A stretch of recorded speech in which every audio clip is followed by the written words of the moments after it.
So what is in the room with me? Let's take a different tact here. Perhaps only one thing. The room. Maybe this is just one thing, right? Or perhaps only a very small part of the only thing, the one thing. Reality. Perhaps the whole world and everything, the universe and all of reality is just one thing.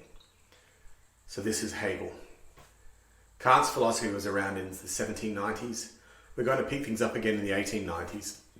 That's a big gap. This lesson will be a quick run through what happened, but it focuses mainly on Hegel. I hope you were impressed by Kant as I was. If you were, imagine what it would have been like to live during this time. To be alive and to be reading this in real time. Like, it must have been like the moon landing or being around during Einstein's theory of relativity, or even in our own day when social media started out. Not like horrible 2016 Twitter, but like good 2011 Twitter, or 2008 Facebook or something like that, when things were positive about social media.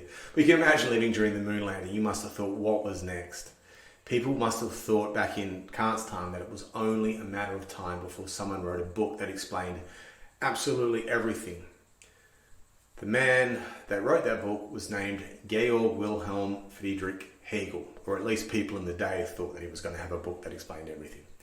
His theory was known as the Hegelian dialectic, and his motto was only the real is the rational, and only the rational is real. Hegel is, in my opinion, in people's opinion, many things. He was massively influential in his time. He was one of the guys that was lucky enough to be the king of philosophy while he was alive. He sat on the chair of philosophy at the University of Berlin for like 20 years when he was famous, and almost every philosopher in the world was Hegelian. And like he lived long enough to see his glory. A lot of people didn't.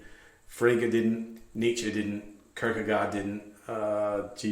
Socrates certainly didn't.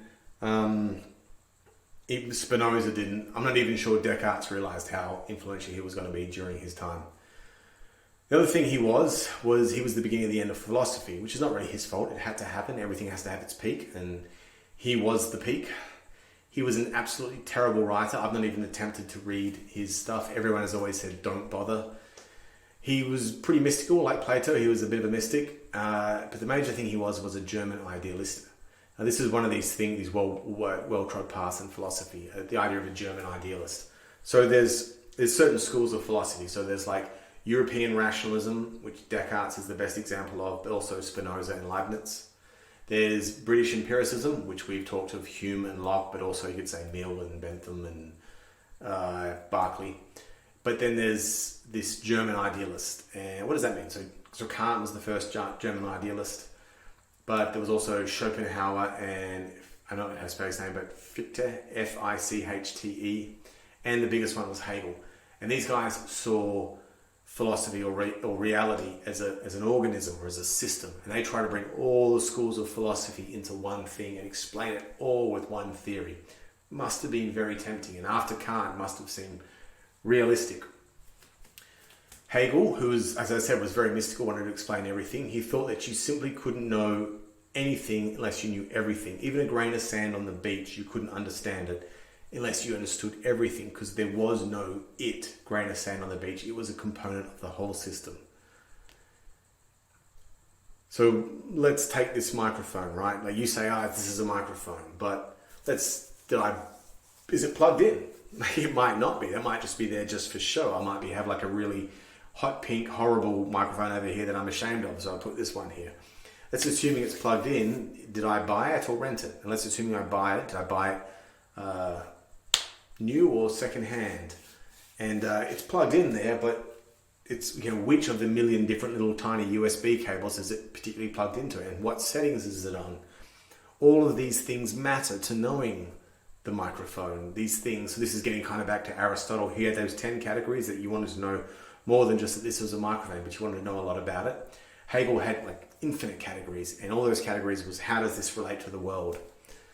So if we try and know everything, if you try and explain the whole of reality, one of the things that the human mind first kind of goes to is that of being a sphere. But think of it like a sphere has a boundary, like the universe. Like when you see a picture of the universe, looking down, they always show it as a sphere. But a sphere has a boundary. What's outside the sphere? Well, that can't be everything. And you realize you can never ever look at everything from the outside, because as soon as you try and look at everything from the outside, you're outside it, so there must be something more to it. You have to look at everything from the inside. And this is Hegel's great contribution. He called the dialectic method to do it. Look, in philosophy, the term dialectic gets used a lot. We've already seen it used by Plato to say a conversation back and forth. Kant used it one way. Hegel used it his way, which we're about to talk about, and because of Hegel's extreme fame, and because Karl Marx followed him, and Karl Marx was pretty famous too, again after his death though, he can't use the word the same way that Hegel meant it, so this is pretty much the standard meaning from now on. So it goes like this. You state a thesis, and that's the first movement, the first moment, and it's a moment of stability. And the second moment is when you pass from the thesis to the antithesis. One moves to the opposite of the thesis when you get the antithesis. And finally, there's a third movement where the thesis and the antithesis annihilate and you become the synthesis. And you keep moving this way until you know everything. So, because Hegel was something of a modern day mystic. Like the way he wrote, I'm led to believe, was like we could somehow know the whole world. I'll read you a bit of Hegel in a second. He didn't believe in separate things and object. He believed that everything was connected. And Hegel's idea for the reality, this organism, this system, was called the absolute. Honestly, I find it hard to believe that this was taken seriously. But anyway, that's just my opinion for now. I keep saying people were just ready for the big example. So an example that I got from Bertrand Russell's Brief History of Western Philosophy here. This is a must-have for any philosopher. It gets you all the way as far as, say, Dewey. Gets you as far as Bertrand Russell, basically. He actually wrote about himself in the last chapter there. So let me try and find Hegel. Okay, so this is Bertrand Russell on Hegel. First we say reality is an uncle, literally an uncle, your father's brother. Reality is an uncle. This is the thesis. But the existence of an uncle implies that of a nephew. Since nothing really exists except the absolute, and we are now committed to the existence of a nephew, we must conclude the absolute is a nephew. This is the antithesis. But there is the same objection to this as to the view that the absolute is an uncle. Therefore, we are driven to the view that the absolute is the whole composed of the uncle and the nephew. This is the synthesis. But the synthesis is unsatisfactory because a man can be an uncle only if he has a brother or sister who is a parent of the nephew. Hence, we are driven to enlarge our universe to include the brother or sister, his wife, her husband, whatever. In this sort of way, so it is contended, we can be driven on by the mere force of logic from the suggested predicate of the absolute to the ideal final conclusion of the dialectic, which is called the absolute idea. Do you get that? That's Bertrand Russell's example. That's better than Hegel. Here's one of Hegel's. He begins with the argument of his logic, he's talking about Hegel, by the assumption that the absolute is pure being. Okay? The absolute is pure being, is it? Is the impure being? Okay. We assume that it just is without assigning any qualities to it. But pure being without any qualities is nothing. Yeah, it's transparent. Pure being, yeah, it's nothing. Is it nothing? Pure being without any qualities is nothing. From this thesis and antithesis, we pass on to the synthesis. The union of being and non-being is becoming, and we say the absolute is becoming. This also, of course, won't do because there has to be something that it becomes. In this way, our views of reality are developed by the continual correction of previous errors, all of which arose from undue abstraction by taking something finite or limited as if it could be the whole. Yeah, I don't think I'll be reading that book, but okay, fine. I think I get what they're saying. He's trying to extrapolate from inside reality to everything, to the whole thing. Yeah, okay, it's a big job. I'll give credit where credit's due. He's trying to do a big thing there. And so it goes. Look, I'm not sure where to go with this. It won't go anywhere other than to say that Hegel influenced Marx. Marx had his dialectic materialism. You may have heard of that, the idea that the material state of being, capitalism for example, had contradictions within it, and that it led to the formation of something new. So the thesis would be capitalism, the antithesis would be antithesis would be socialism or something, and the synthesis would be communism. But one of the outcomes of both Marx and Hegel is that their followers almost always have no issue with believing in contradictions. Contradictions are good. That's how you get to the truth, by saying men are evil and should be treated different from women. That's thesis. Antithesis, men and women are equal and should be treated the same. Direct contradiction. Don't worry, it's not a problem because it's going to deliver us the thesis soon. And so I suppose that's how we could apply Hegel and indeed Marx to the first problem, that men and women are equal. It's just a stupid thesis or antithesis, and the synthesis is coming, or something like that. And I suppose the same might apply for hypergamy. You say all women are hypergamous, no women are hypergamous, or something, and get your way to the synthesis. I can't find anywhere to go with that, but I have to tell you what happened in this 100 years. The real thing that happened in this 100 years, however, is that a whole bunch of other different types of philosophers came around. Now, on the hard left there, that with the miserable looking guy, in fact, they're all pretty miserable looking. This is proof that people just didn't smile in the olden days. And that picture of Jung is not that old. But the guy on the hard left there is Hegel.